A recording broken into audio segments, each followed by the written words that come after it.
ఇగో ఈడ కనబడుతున్నాయి కదా, ఇవన్నీ ఒరిజినల్ దవాఖాన్లు అని అనుకునేరా ఇంత? కాదు కాదు, అన్ని డూప్లికేట్ దవాఖాన్లేనట. ఇంట్లో పనిచేసేటోళ్ళు శంకర్ దాదా ఎంబీబీఎస్ లేనటనుల్లో. మెడికల్ ఆఫీసర్లు దవాఖాన్ల కథ ఏంది అని చెక్కింగులు చేస్తే ఇగో ఇట్లా డూప్లికేట్ వాళ్ళు బయటపడ్డారు. ఇక ఇప్పటికైతే 14 మంది డూప్లికేట్ డాక్టర్లు వెళ్ళిర్రు. ఇక ఇటు సూర్యాపేట జిల్లాలనైతే పర్మిషన్లు లేకుండానే స్కానింగ్ సెంటర్లు, హాస్పిటల్లు నడుపుతున్నారు. కొన్ని స్కానింగ్ సెంటర్లల్లా కాన్పుతోనున్నోళ్లకు కడుపులో ఉన్నది మగపిల్లగాడా ఆడబిడ్డనా అని కూడా చెప్తారట. ఎంత ఘోరం ఇది, ఎంత పెద్ద తప్పు. అసాంటి వాటిని ఇప్పటికైతే సీజ్ చేసిర్రు. మరి అంతగానం పబ్లిక్ గా ఇట్లా నడుస్తుంటే ఇన్నొద్దుల సంది పోలీసు వాళ్ళు ఏం చేస్తాన్లు, ఆఫీసర్లు ఏం చేస్తాన్లు అని మీకు అనుమానం రావచ్చు.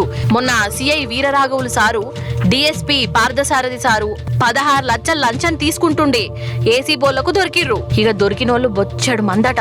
కోట్లకు కోట్ల రూపాయలు చేతుల మారుతున్నాయి. అందుకే ఇసాంటి దొంగ డాక్టర్లు, నకిలీ హాస్టళ్లు కుప్పలు కుప్పలుగా తేలుతున్నాయి.